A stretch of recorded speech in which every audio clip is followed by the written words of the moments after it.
जय श्री कृष्ण। राधे राधे दोस्तों, आप सभी का स्वागत है। आंवला एकादशी कब है? शुभ मुहूर्त क्या है? एकादशी व्रत का पारण कब करना है और इसकी पूजा विधि। जय श्री कृष्ण। राधे राधे मित्रों, होली और महाशिवरात्रि के बीच में पड़ने वाली फाल्गुन शुक्ल एकादशी को आंवला एकादशी, आमल की एकादशी और रंग भरी एकादशी भी कहते हैं। इस दिन भगवान विष्णु की पूजा का विशेष महत्व होता है। आमल की एकादशी पर आंवले की पूजा की जाती है और उसका इस्तेमाल खास तरीके से किया जाता है। यह व्रत उत्तम स्वास्थ्य और सौभाग्य के लिए माना जाता है। इस दिन मंदिर में आंवले का पेड़ भी शुभ होता है।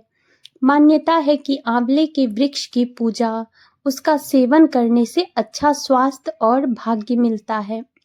वहीं रंग भरी एकादशी के नाम से भी इस पर्व को, एकादशी को इसलिए जाना जाता है क्योंकि इसी दिन पहली बार भगवान शिव माता पार्वती जी को गौना कराकर अपनी प्रिय नगरी काशी में लौटे थे।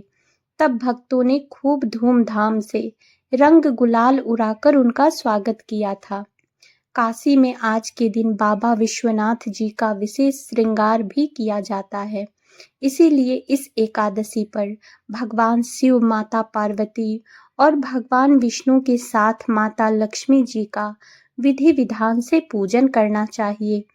फाल्गुन शुक्ल पक्ष एकादशी तिथि प्रारंभ होगी 9 मार्च दिन रविवार को सुबह 7:46 से और एकादशी तिथि समाप्त होगी 10 मार्च सोमवार को सुबह 7:04 पर। अब ऐसे में रविवार के दिन, क्योंकि दसवीं तिथि भी है और एकादशी भी लग रही है, तो अगर बात करें कि किस तिथि में व्रत रखना सही होगा, तो जब भी एकादशी की तिथि 2 दिन होती है तो दूसरे दिन वाली एकादशी का व्रत रखना ज़्यादा शुभ माना जाता है। इसलिए इस बार 10 मार्च सोमवार के दिन ही आमल की एकादशी का व्रत रहेगा और एक दिन पहले यानी रविवार के दिन दसवीं तिथि के नियमों का पालन किया जाएगा। क्योंकि रविवार का दिन है, रविवार को तुलसी के पत्ते नहीं तोड़े जाते हैं, तो आप और एक दिन पहले यानी कि शनिवार के दिन ही तुलसी के पत्ते भी तोड़कर रख लें। 10 मार्च सोमवार को ब्रह्म मुहूर्त का समय रहेगा सुबह 5:07 से 5:55 तक।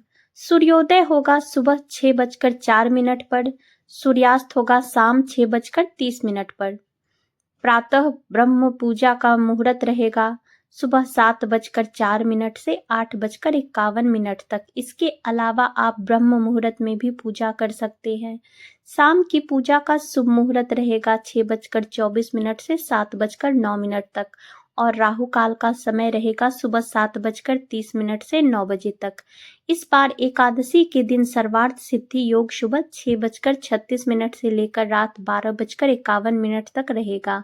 शोभन योग सुबह से लेकर दोपहर 1:05 तक रहेगा। रवि पुष्य नक्षत्र का शुभ योग भी बन रहा है, जो कि पूरे दिन रहने के बाद रात 12:51 पर समाप्त होगा और भद्रा इस बार सुबह 6:36 से 7:04 तक रहेगी। कुल अवधि भद्रा की होगी 68 मिनट और इस बार भद्रा का वास रहने वाला है मृत्यु लोक में। मृत्यु लोक में भद्रा रहने पर यह पृथ्वी लोक के लोगों के लिए अशुभ होती है, लेकिन भद्रा के समय आप पूजा कर सकते हैं और अगर कोई शुभ काम करना चाहते हो तो भद्रा काल समाप्त होने का इंतजार आपको करना चाहिए। द्वादशी तिथि प्रारंभ होगी 10 मार्च सोमवार को सुबह 7:04 से और इसी के साथ हरिवासर का समय भी शुरू हो जाएगा। द्वादशी तिथि समाप्त होगी 11 मार्च मंगलवार को सुबह 8:01 पर और द्वादशी तिथि यानी 11 मार्च मंगलवार को सूर्योदय होगा सुबह 6:04 पर, सूर्यास्त होगा शाम 6:30 पर। ब्रह्म मुहूर्त सुबह 5:06 से 5:54 तक रहेगा। प्रातः काल पूजा का मुहूर्त सुबह 5:02 से 6:35 तक रहेगा। अभिजीत मुहूर्त दोपहर 12:01 से 1 बजे तक रहेगा और राहु काल रहेगा दोपहर 3 बजे से 4:30 बजे तक।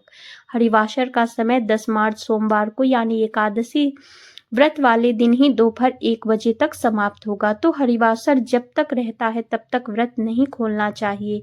लेकिन बहुत से लोग इस बार भी जानकारी के अभाव में हो सकते हैं कि रविवार के दिन एकादशी का व्रत रखें। अगर आपने एकादशी का व्रत रविवार के दिन रखा है तो ऐसे में आप सोमवार को दोपहर 1 बजे से 3 बजे के बीच में ही पारण कर सकते हैं। सुबह के समय पारण नहीं किया जाएगा और आमल की एकादशी का व्रत खोला जाएगा 11 मार्च मंगलवार को सुबह 6:04 से 8:01 के बीच में। ध्यान रखिएगा 8:01 के बाद से द्वादशी तिथि समाप्त हो रही है, इसलिए आपको द्वादशी तिथि के अंदर अंदर ही व्रत खोल लेना है।